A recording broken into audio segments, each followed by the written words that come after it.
It's time for a little confetti. Today we have the author James Ferguson here to talk about hotel turnover and how to reduce it, and of course improve the guest experience. All this and more on today's Hotel Insider. This episode was brought to you by co-hosts. Unfortunately, most guests aren't as patient as they used to be. They don't want to wait any line anymore. And guess what? They don't have to. With co-host mobile check-in is easy as 1, 2, 3. You have your ID verification, plug in a little bit of information, finalize your payment, and they skip the line and they go straight to their room. No more waiting in line. It's a thing of the past. They don't even need to see the front desk. Give your hotel the power of co-host. Hey, what's going on? You know who it is. It's Bruce Jordan at MJ Hotels. Thank you for joining us for another episode. I have today the author, James Ferguson. What's going on, buddy? How you been? What's up, man? Good to see you. Listen, I can't believe that you actually wrote a book. All right. 2, I can't believe that you're already rocking, like selling so many copies and everything else. So what really inspired you to write this book and give something back to the industry? Yeah, man. So, as my book touches on, it's really about improving retention for hotels. And, unfortunately, I've had my fair share of experience in turnover. And, through those processes, I learned to adapt. And so one of the first times that I was laid off in a seasonal market, I used that time to prepare for the next opportunity. And so, what I did was I wanted to set a playbook that would prepare me from a leadership standpoint, from a culture standpoint within the department I took on or the hotel itself, and set myself up for success. And so with that time, I created that playbook. And then, unfortunately, fast forward a few more years, it happened again. So what I do, I had time on my hands, and it's a valuable resource. So from that, I decided, it worked for me. What if I could do that for someone else? What if I could make someone coming up, behind me, improve their way, improve their path? And so I started to put pen to paper and, look, I'm no writer, but I found a template. I started going chapter by chapter and really started to put down what I felt was a positive opportunity to make an impact in the industry. And, since then it's really taken off and people are really seeming to resonate with it, and it's making a difference. Now, a lot of people, though, they probably don't know your background. Like, you've been in the hotel industry for quite some time. Like, how did you get started in the industry? Great question. So, I started in the industry when I was still going to school. So what I did was I was going to school in the morning, 8 to 2, and then I found, retail jobs, you only work until about 10, maybe even 9. So I wanted to get as much as I could as far as hourlies in. So I found a job at a local hotel, worked 3 to 11, started the front desk. From there, definitely grew very quickly within that hotel, which is a Wyndham. Then found a job here in Philadelphia at Le Méridien, and bounced my way around and really grew. And I feel very fortunate that the industry allowed me to grow. And I think that's what's so great about our industry is that there's a lot of opportunity. And so from Le Méridien, I went to a day's hotel property, so another Wyndham. Then I went to the Regent Shelter Haven, and some more hotels after that. And through that process, I got to really experience the independent market, flagged minimal service, full service, and so really provide a lot of experience, a lot of opportunity for me to learn the ins and outs and do it with my hands and really get to know what works and what doesn't. And so that's what helped me write the book is that, I've made a lot of mistakes, and I talk about those mistakes in the book and how to help someone else learn from them without having to go through it.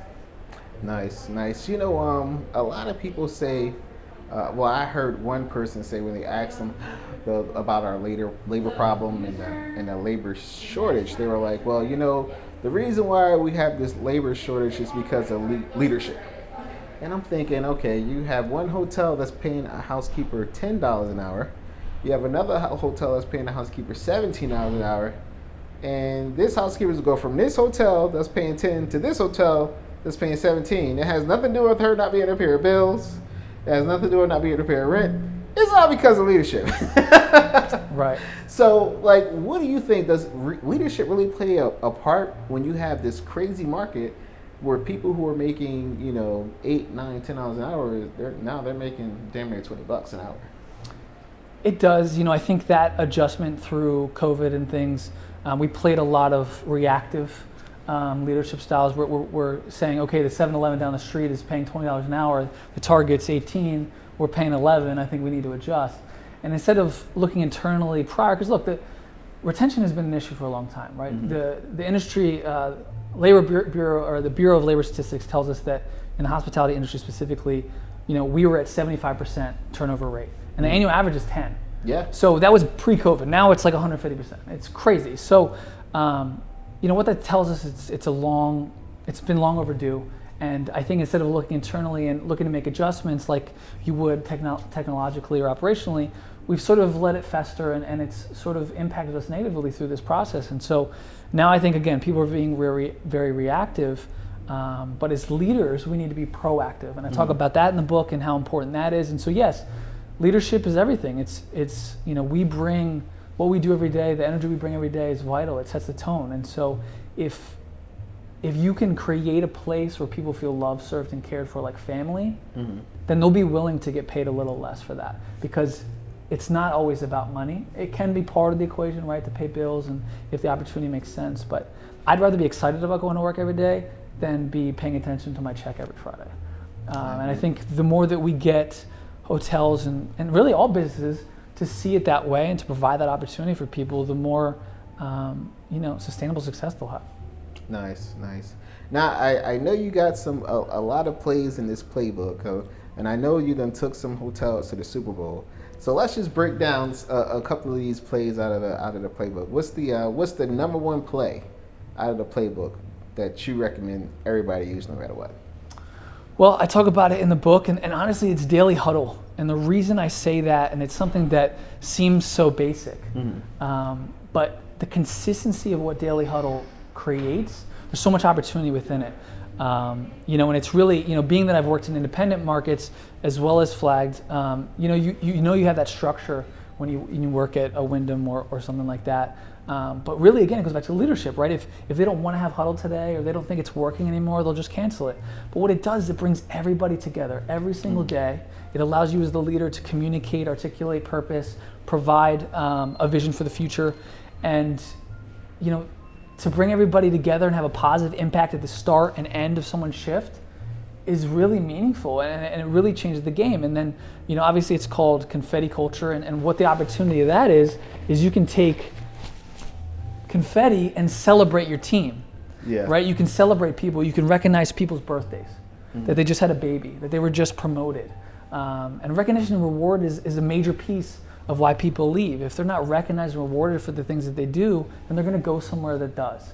And what Daily Huddle does is it creates a commitment and a consistency from the leader and the rest of the team that allows people to really create that culture of positivity, positive energy. And then this stuff, whether you like it or not, is gonna impact the guest experience. And I think that's what we're all striving to do, is improve the guest experience.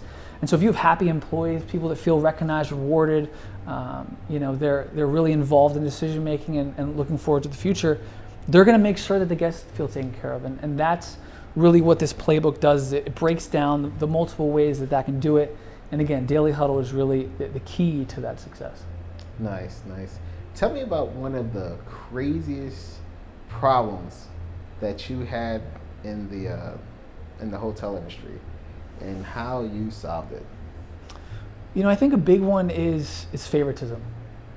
Favoritism is one of those things that sometimes leadership teams don't realize that they're doing, that they're creating, right? They're trying to be involved, and they create relationships just like we do with the guests, and sometimes those relationships become more meaningful as you create them, and sometimes it can be something that you don't realize is happening, but other employees are realizing that you spend more time or you're investing more resources in certain people and not others, and with that favoritism, it really creates a toxic work environment. Yes. And when you create a toxic work environment, that's one of the 7 reasons why people leave. It just makes you feel like you're not part of the team, part of the family. And again, it's something that we can all create and not know we're doing.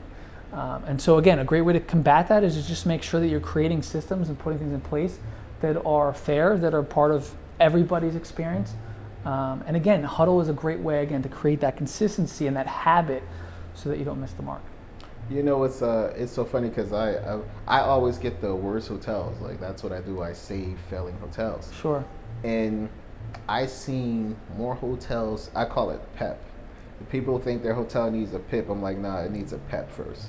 Sure. I've seen PEP destroy more hotels than a PIP will ever will. And PEP stands for pride, ego, and politics. Okay. You know, you can save an owner from many things. The hardest thing to save an owner from is themselves. For sure. Me owning a car doesn't make me a mechanic. You owning a hotel doesn't make you a hotel manager. For sure, and that's why they pay us to do it, right? But sometimes you're right that they think it goes hand in hand. It doesn't always, right? There's people that own hotels that used to run, and they do really know what they're doing. But even so, you know, just because you're a hotel manager doesn't mean that you're able to truly lead a team and find success. And so that's why it's great that there's our resources like this book and other books out there that can help those people that want to learn and make adjustments and see and be the change that you know their team needs. I've seen fantastic hotel operators, owner operators, and I asked him, "Where did you get your start?" He was like, "Well, I started in housekeeping. I started doing laundry, Right. and then I did laundry and housekeeping for 6 months, and then I did maintenance for 6 months. Then I went to the front desk, and they went out and they worked every single department before they even got rid of their management company and everything. So they knew exactly what they were doing." Right, and those are the owners you want to work for because Exactly. they truly understand.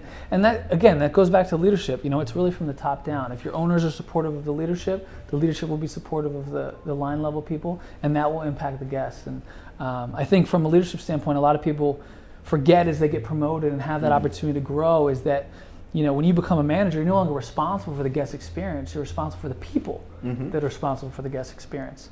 And so when you learn that and you start to shift your mindset, and then you start creating that culture where people, you know, understand that you value them, you know, that's really going to change the game, and then they'll value the guests, and again, it transcends. And like I said, you know, this confetti will get everywhere, but that's the idea. It's a contagious thing, right? Energy is contagious, and you know, it's important to allow this to impact the lobby of a hotel. And you know, a lot of hotels I worked at, we actually use confetti in the guest experience. When people would be the guest of the day or something like that, we would use the confetti to greet them and really create that peak moment where typically confetti is used, you know, New Year's Eve, Super Bowl, whatever it is, where this really creates a heightened experience, not only for the guests, but also for the employees. And that's really where the name and the concept comes from. Oh, housekeeper must have hated you. They had to clean up all that confetti. It's true. I did through my experience. I did learn that, you know, initially I wouldn't clean it up, but you know, you learn you got to clean it up because then you just got people upset. But you know what? Going back to, you know, leadership is about ownership and accountability. And when you see confetti throughout the heart of the house, you know people are getting recognized, that they're getting rewarded, that the consistency is there.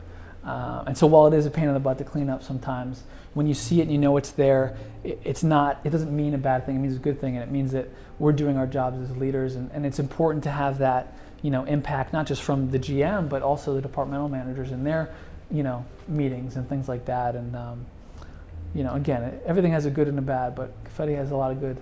You know, when it comes to culture, especially with the failing properties that I've seen, the way I've seen them get in this particular position or this situation is one person will buy a hotel, he'll hire someone that he knows, doesn't know what they're doing. Sure. And that person who doesn't know what they're doing need to feel self-assured and needs to reinforce their position. So they hire a bunch of people that don't know what they're doing. That's absolutely and true. about 6 months later, like the bank is knocking on the door like, hey, you haven't paid your mortgage in the last 3 months. What's going on? So, like, how do you prevent that situation from permeating throughout the whole organization? That's a perfect segue. Yeah, so that leads into my sort of the business side of this. So Confetti Culture, what we do is we work with hotel teams to improve retention. And the way that we do that is we work with the leadership team and ensure that the leadership principles and the cultures that I talk about in this book are something that are lived out by everyone from the GM to middle managers. And so that, you know, you could have the greatest GM in the world, but they can only do so much. They only have so much time in the day. They can't sit one-on-one all the time with every manager and ensure they're the best leaders they can be. That's right. So what I do is I come in and I support the team. So I'll work in a group fashion, a one-on-one fashion, and I'll work with those managers to ensure that they understand what's going to get them to the next level within the department, so that their teams individually feel loved, served, and cared for. Because again, you could have it at the GM level, but if it doesn't go all the way down, it's really not making the impact you need. And so whether you do have that solid top or you have nothing at all, to your point, what we do is we really make sure that you don't have the time to do it, but I do. And let me take that off your plate. And let me make sure that these guys know what to do that's really going to change them and set them apart from other hotels within their portfolio or beyond. And then, sometimes we work with a couple hotels, sometimes we work with entire portfolios, but it really makes a positive difference. And again, it's really just about time. Yeah. And then we're able to fulfill that, and it's really making a difference. Perfect. How can everybody get the book? Well, you can go to the website, the ConfettiCulturePlaybook.com. On there, you got resources from the book. You got the 5Ps proactive plan. You have the leadership review board that's in the book that shows you the different things that really will take your leadership to the next level. It's a bingo style sheet. It's a PDF you can download right there on the website, but it allows you to understand that, am I doing this? Am I doing this every month? And seeing what to do. It really gives you a clear roadmap. On there, again, there's a podcast, and I'll be growing that podcast to be more of a interview style like this. So really just trying to add value to you there. And the book is there. It's $19.99. You can get it on Amazon, Barnes & Noble, all those. But even now, I'm looking to grow it. So I've been giving it to hoteliers that I know to try and extend its reach. And I'm very fortunate. I feel very fortunate to be gaining some traction and success with it. So I hope you guys get it. Nice. Tell everybody about your podcast. How can I get a hold of your podcast? So it's on all your favorite platforms.